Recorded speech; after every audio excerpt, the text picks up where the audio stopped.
Bismillahirrahmanirrahim. Assalamualaikum warahmatullahi wabarakatuh. Bismillah, alhamdulillah, wassalatu wassalamu ala rasulillah. La hawla wa la quwata illa billah. Subhanaka la ilma lana illa ma 'allamtana innaka antal alimul hakim. Rabbi shrah li sadri wa yassir li amri wahlul 'uqdatam min lisani yafqahu qawli, amma ba'du. Bapak-bapak, Ibu jamaah Masjid Rodatul Falah yang dimuliakan oleh Allah Subhanahu wa taala, kita haturkan rasa syukur kehadirat Allah Subhanahu wa taala dengan mengucapkan alhamdulillahirabbil alamin, tsumma alhamdulillahirabbil alamin, walhamdulillahirabbil alamin, atas limpahan semua nikmat, rahmat, hidayah, inayah, taufik kepada kita semuanya, nikmat iman Islam, istiqomah melakukan kebaikan dan amal soleh. Mudah-mudahan semua amal ibadah kita diterima oleh Allah Subhanahu wa taala. Ucapan Allahumma sholli wa sallim wa barik ala sayyidina Muhammadin wa ala ali sayyidina Muhammad tetap tercurah kepada junjungan kita Nabi besar Muhammad sallallahu alaihi wasallam. Para jamaah yang dirahmati oleh Allah, mari kita melanjutkan kajian kita pada malam hari ini, surat Al-An'am ayat 119. Tapi nyuwun ngapunten, kabel USB-nya nggak terbawa, carry, jadi nggak bisa menayangkan apa itu dalam layar. Tapi ya tetap bisa karena saya melihat laptop ini. Mudah-mudahan tidak mengurangi niat baik kita, niat thalabul ilmi. Ayat 119. Bismillahirrahmanirrahim. Wa malakum, dan mengapa kalian Allah ta'kulu, tidak mau memakan mimma, dari hewan yang dzukirasmullahi, yang ketika menyembelih disebut nama Allah, alaihi, atasnya. Wa qad fassala, dan sungguh telah menjelaskan, dia Allah menjelaskan, lakum, bagi kalian, ma, apa yang, hewan yang harrama, diharamkan, alaikum, atas kamu sekalian, illa malturirtum, kecuali apa yang kalian dalam keadaan terpaksa sehingga memakannya, ilaihi, kepadanya. Wa inna katsiran, dan sesungguhnya kebanyakan layudilluna, mereka disesatkan bi ahwaihim, dengan keinginan-keinginan mereka, bi ghairi ilmin, dengan tanpa ilmu.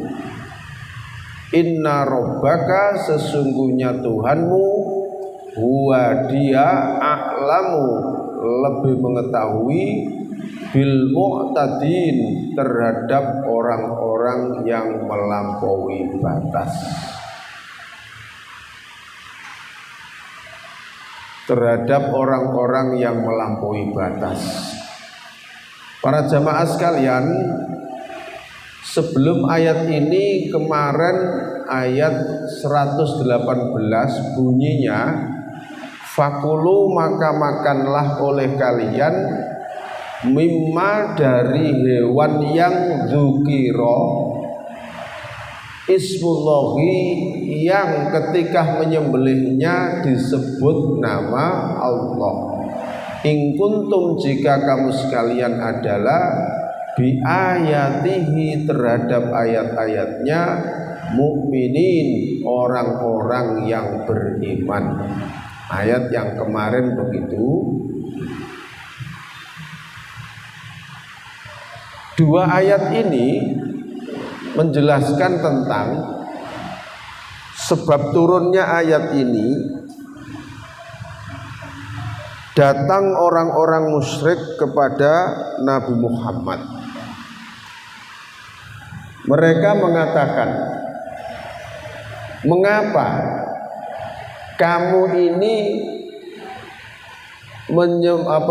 memakan hewan yang kamu sembelih, tapi tidak mau memakan, artinya mengharamkan hewan yang disembelih oleh Allah. Orang musyrik mengatakan begitu. Ketika Al-Quran itu datang memberikan keterangan bahwa Allah itu mengharamkan bangkai, mengharamkan darah yang mengalir, mengharamkan daging babi kecuali dalam keadaan terpaksa. Mereka orang musyrik mengatakan begini, orang kafir Mekah, bahwa bangkai itu, dia mengatakan binatang yang mati disembelih oleh Allah, sedangkan binatang yang disembelih manusia itu sembelihan manusia. Nah, dalam benak orang musyrik itu begini, loh kok aneh, binatang yang mati menjadi bangkai itu kan dimatikan oleh Allah, bahasa mereka disembelih oleh Allah, kok malah tidak boleh dimakan. Sementara yang disembelih oleh tangannya sendiri kok malah boleh dimakan. Jadi orang kafir itu membuat kesimpulan sendiri, apa bangkai kok diharamno itu? Justru binatang itu kalau sudah menjadi bangkai itu malah Allah sendiri yang menyembelih sehingga mati gitu loh. Mestinya kan lebih halal, wong Allah sendiri yang mematikan gitu loh. Kok malah nggak boleh dimakan? Sementara yang disembelih oleh manusia kok malah boleh. Ya, kita tidak boleh makan bangkai, malah disuruh menyembelih binatang yang disembelih dengan cara menyebut nama Allah. Nah, ini pemahamannya orang kafir itu sudah melenceng dari kebenaran. Makanya di ayat yang 118 itu kan, fakulu maka makanlah oleh kalian mimma dari hewan yang dzukirasmullahi, yang disebut nama Allah ketika menyembelihnya, in kuntum bi ayatihi mukminin, jikalau kamu terhadap ayat-ayatnya ini orang yang beriman. Lu mestine nek dheweke itu iman, ya sudahlah ikuti perintah ini saja. Wong Allah yang menyuruh kok. Nah, begitu loh. Allah yang menyuruh. Maka jangan membuat kesimpulan sendiri. Nah, dia itu kebalikannya, Pak. Malah dia itu tidak mau memakan binatang yang disembelih oleh manusia. Dia malah mau memakan binatang yang mati sendiri. Itu menurut mereka disembelih oleh Allah. Itu loh maksudnya. Malah dia makan itu. Makanya ayat berikutnya itu Allah bertanya kepada mereka, wa malakum alla taqulu mimma dzikirasmullahi. Lho lha apa awakmu gak gelem mangan hewan yang disembelih dengan menyebut nama Allah itu, kenapa? Maka jawabannya tadi itu, ya, karena itu yang menyembelih manusia, itu loh. Terus yang jadi bangkai itu yang disembelih oleh Allah sendiri, gitu. Jadi sudah berbeda. Ya memang tidak beriman. Wa qad fassala lakum ma harrama alaikum, padahal Allah telah menjelaskan binatang-binatang yang diharamkan itu sudah dijelaskan oleh Allah. Itu. Illa maturirtum ilaihi, kecuali kalian dalam keadaan darurat. Walaupun binatang itu diharamkan oleh Allah, tapi kalau dalam kondisi darurat, kalau tidak makan itu akan mati, maka itu boleh dimakan. tapi tidak boleh melampaui batas, sekedar untuk mempertahankan hidup saja ya. Pokoknya makan secukupnya, kalau sudah tenaga pulih bisa beraktivitas ya sudah.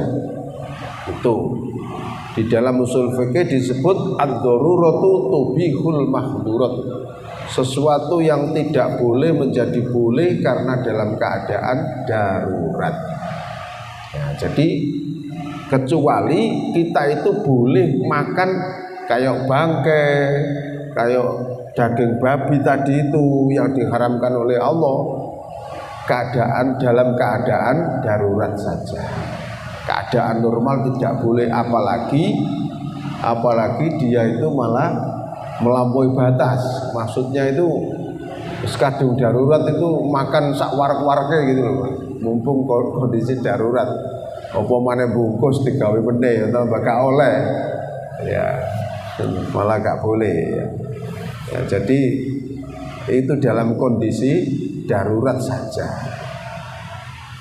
Di dalam ayat lain itu, qul la ajidu fima uhiya ilayya muharraman. Katakan Muhammad, aku tidak menemui pada apa yang diwahyukan kepadaku suatu yang diharamkan untuk memakannya, kecuali itu berupa bangkai atau darah yang mengalir atau daging babi.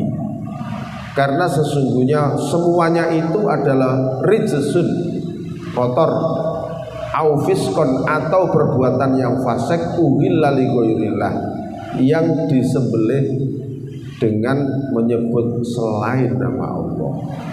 Di situ dikatakan lagi, famanil turra ghairu baghin wala adin fa inna rabbaka ghafurur rahim.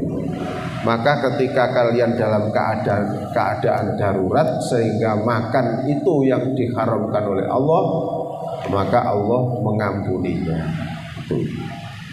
Jadi itu orang kafir, orang musyrik itu malah berbuat sebaliknya gitu ya. Ayat berikutnya, wadaru, dan tinggalkanlah zahirul ismi, dosa yang tampak, wabatinahu, dan dosa yang tidak tampak. Innal ladzina, sesungguhnya orang-orang yang yaksibuna, mereka melakukan al isma, perbuatan dosa, sayujzauna, mereka akan dibalas bima, dengan apa yang kanu adalah mereka yaqtarifun, mereka kerjakan. Maka ayat ini menjelaskan bahwa kita disuruh meninggalkan dosa yang tampak dan dosa yang tidak tampak. Dosa yang tampak itu ya dosa yang kelihatan mata, dosa yang dilakukan oleh anggota tubuh kita. Contoh mencuri, copet, nah itu kan gerakan-gerakan badan yang bisa dilihat ya, berzina sebagainya, itu dosa yang tampak, manusia tahu, berupa gerakan. Nah ya itu, atau menggunjing, itu kan berupa omongan, memukul orang dan lain sebagainya, membunuh, itu dosa-dosa yang tampak. Dosa yang tidak tampak juga disuruh meninggalkan. Apa dosa yang tidak tampak itu? Dosa yang berupa sikap sombong, hasud, nah, dengki. Ini adalah perbuatan-perbuatan dosa yang secara batiniah, ya gitu ya, memfitnah orang dan lain sebagainya, ya, memprovokasi orang sehingga terjadi pertengkaran, perkelahian. Ini dosa yang tidak tampak. Kita disuruh meninggalkan kedua-duanya. Wadaru dzahirul ismi wa batinahu, dan tinggalkanlah dosa yang tampak berupa perbuatan, tindakan, dan dosa yang tidak tanpa, berupa sikap dan lain sebagainya. Innal ladzina yaksibunal itsma, sesungguhnya orang-orang yang melakukan dosa tadi, baik dosa yang tampak maupun dosa yang tidak tampak, akan diberikan balasan oleh Allah dari apa yang mereka kerjakan.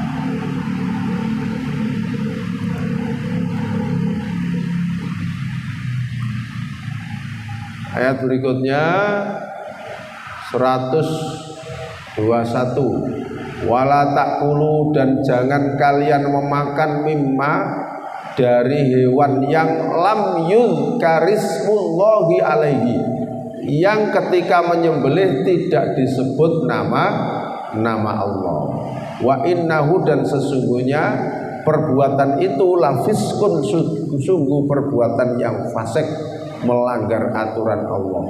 Wa inna syayatina, dan sesungguhnya setan-setan itu layuhuna, sungguh membisik-bisikkan ila auliyaihim, kepada kawan-kawan mereka, liyujadilukum, supaya mereka itu mendebat kalian. Wa in ata'tumuhum, dan jika kalian menuruti mereka, mengikuti bisikan-bisikan setan tadi, innakum, sesungguhnya kalian lamusyrikun, sungguh kalian termasuk orang-orang yang musyrik. Di ayat ini disebut lagi, ya, di ayat ini disebut lagi, wala takulu mimma lam yuzkarismullahi, jangan kamu memakan binatang apa itu yang disembelih tidak menyebut nama Allah. Kenapa saya ayat ini kok berkali-kali melarang orang yang memakan hewan yang disembelih tidak menyebut nama Allah? Sebab kebiasaan orang Arab dulu, dan ini berlaku mulai kaumnya Nabi Nuh setelah ditinggal wafat oleh Nabi Nuh, maka ada beberapa orang yang penting, yang alim, yang bisa dijadikan panutan oleh mereka untuk meneruskan dakwanya Nabi Nuh.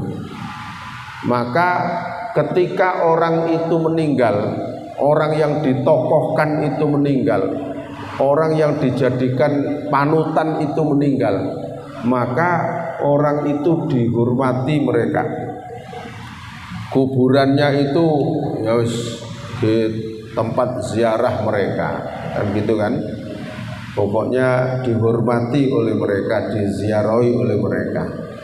Lama kelamaan kaum ini berbuat melampaui batas. Tidak hanya menziarahi, tapi memujanya. Tidak hanya memujanya, tapi penghormatannya kelewat batas, sampai menyembelih hewan pun itu menyebut nama orang yang ditokohkan ini tadi. Nah, ini termasuk melampaui batas.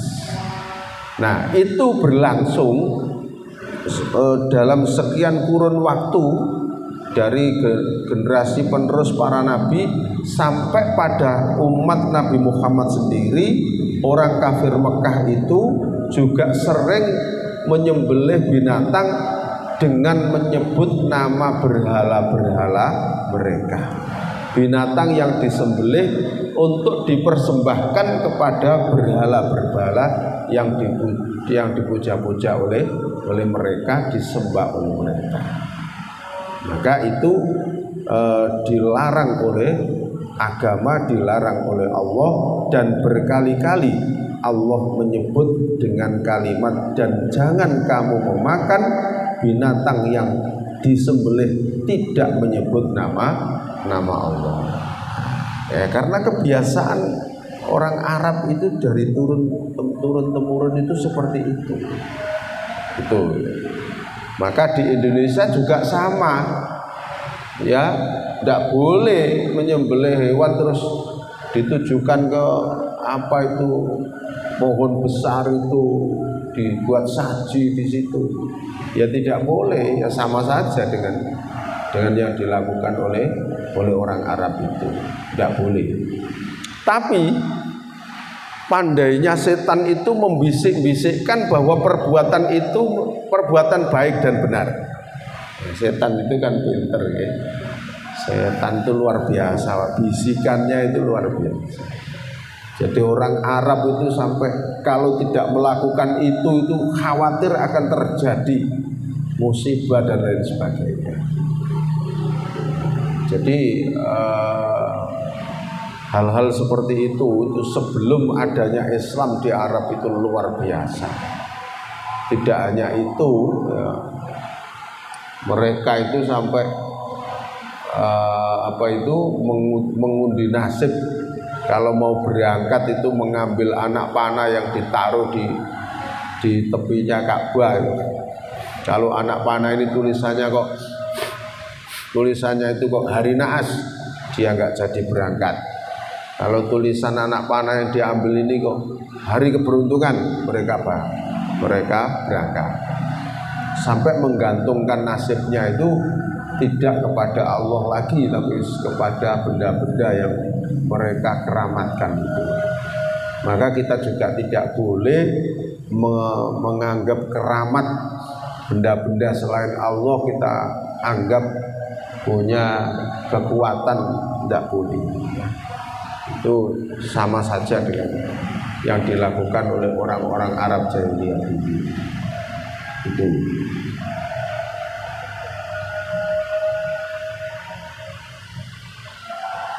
Awaman kana maitan fa ahyainahu.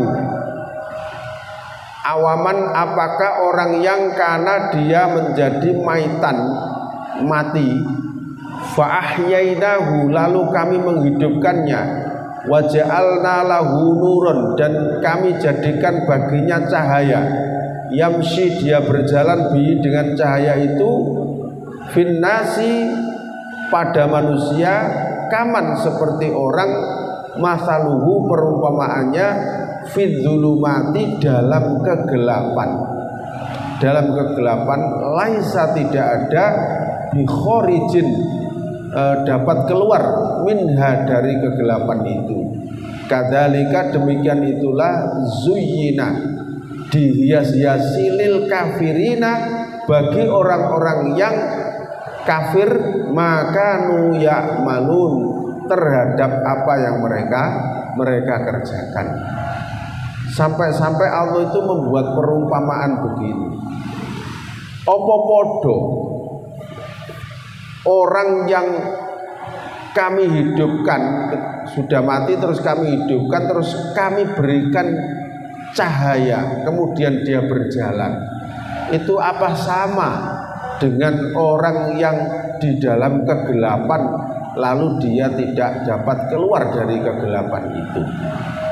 Maka seperti itulah dihias-hiasi orang kafir terhadap apa yang mereka kerjakan. Jadi artinya orang yang beriman itu diibaratkan seperti orang yang dihidupkan oleh Allah, kemudian diberikan cahaya terang oleh Allah. Dengan cahaya terang itu mereka bisa berjalan menuju kepada kebaikan. Sementara orang kafir yang dengan kekafirannya itu Allah menjadikan suasana mereka di dalam satu kegelapan, lalu mereka tidak bisa keluar dari kegelapan itu.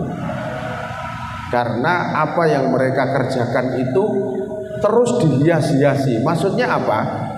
Mereka menganggap indah. Apa yang mereka lakukan itu menganggap indah, dianggap indah dan dianggap benar. Itu. Maka ya sampai kapanpun ya mereka akan melakukan itu. Mereka menganggap apa yang dilakukan itu adalah benar. Ukuran benar dan tidaknya tidak diukur dari berdasarkan benar dan tidaknya wahyu, akan tetapi benar dan tidaknya itu diukur dengan keinginan hawa nafsu mereka. Mereka mengatakan begini, pokoknya dalile wong kafir itu ya wis dhisik mbah-mbah awak dhewe ya ngene kok. Nah gitu loh, Pak.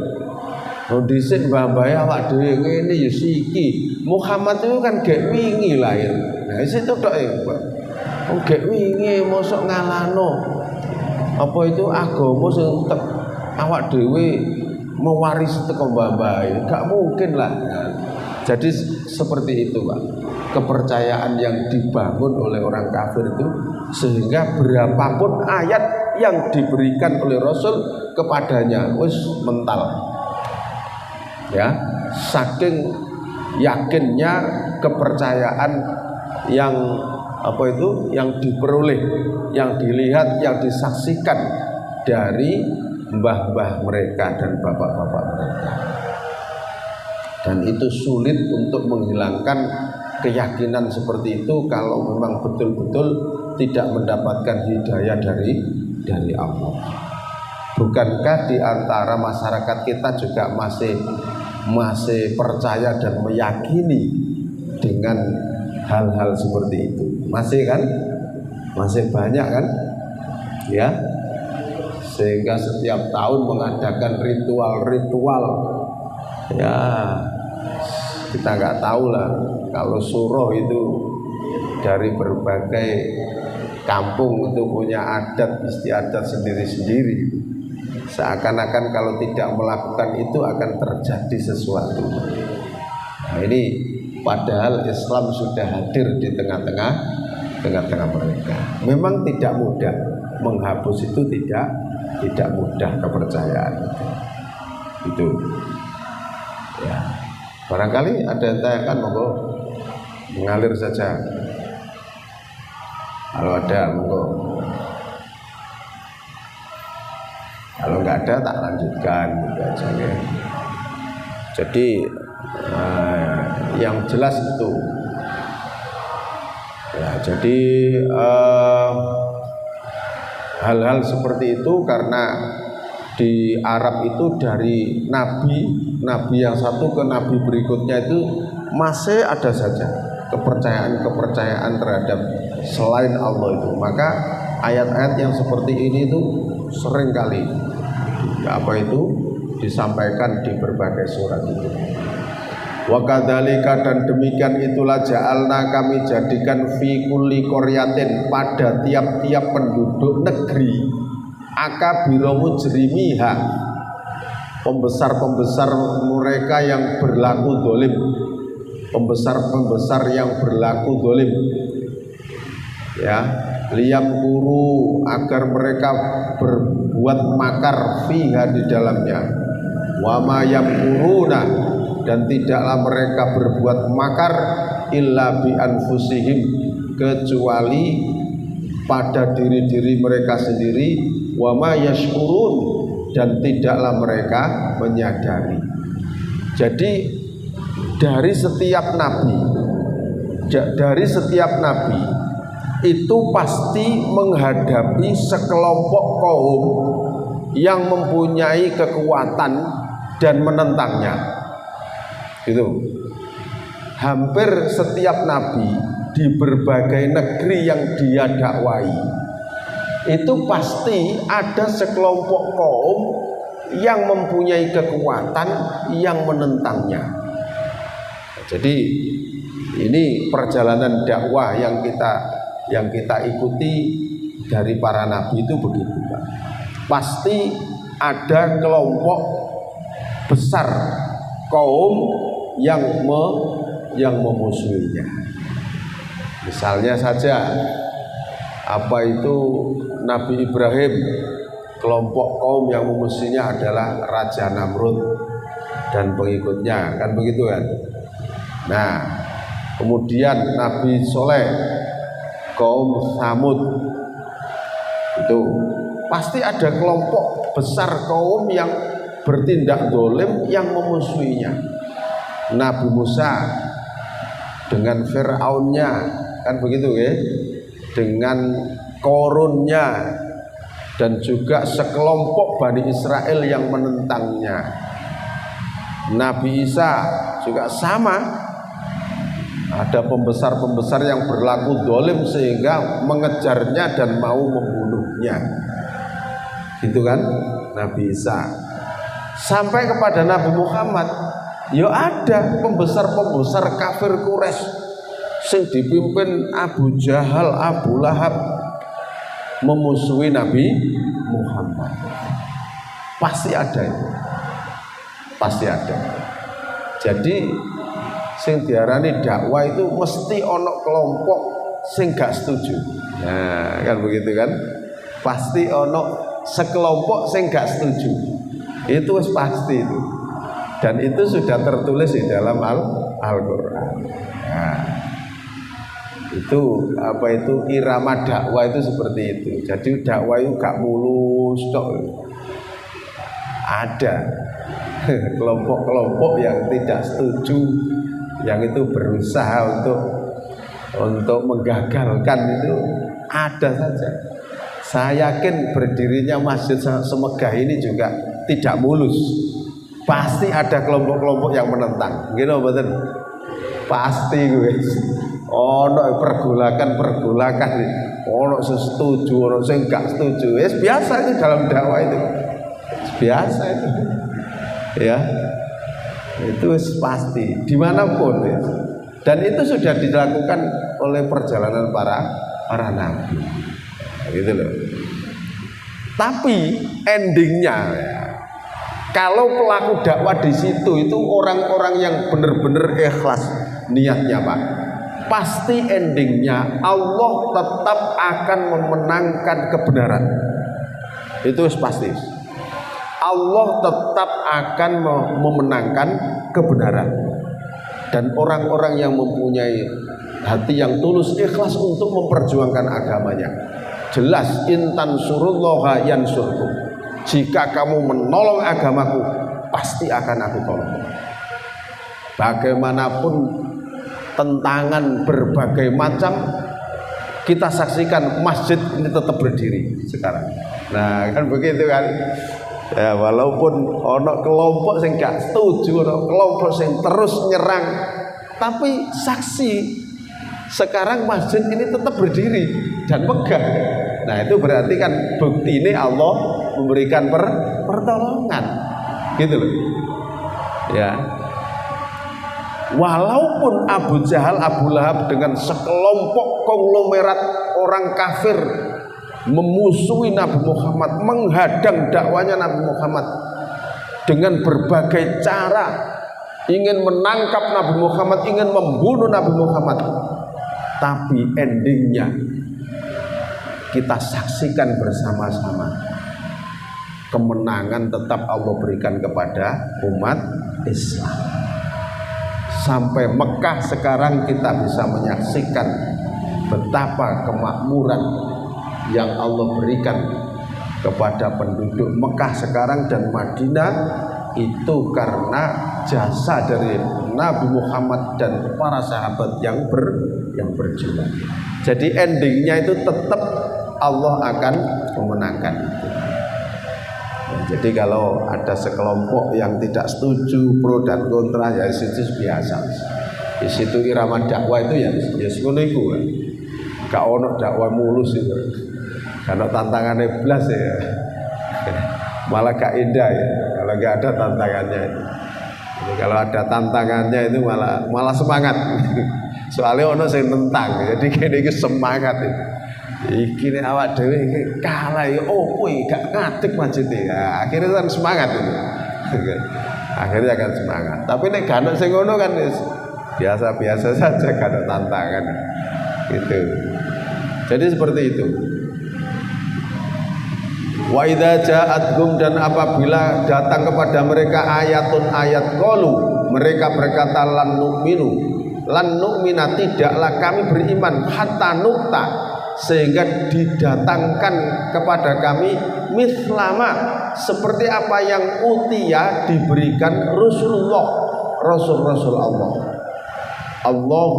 Allah a'lamu, lebih mengetahui, haitsu yaj'alu, bagaimana dia menjadikan risalahnya, sayusibu, akan ditimpahkan alladzina, orang-orang yang ajramu, mereka berbuat dosa, soghorun, kehinaan, indallahi, di sisi Allah, wa adzabun, dan adab syadidun yang dahsyat, yang berat, bima kanu yang turun terhadap apa yang mereka ada-adakan. Jadi apa itu ayat ini memberikan penjelasan kepada kita bahwa ketika datang orang-orang kafir Mekah itu terang-terangan mengatakan kepada Nabi Muhammad itu bahwa kami tidak akan beriman kepadamu Muhammad selama tidak datang kepada kami seperti apa yang Allah berikan kepada nabi-nabi terdahulu. Maksudnya ya seperti kemarin itu, kamu jadi nabi gak iso buktekno kayak nabi-nabi terdahulu. Akan begitu kan?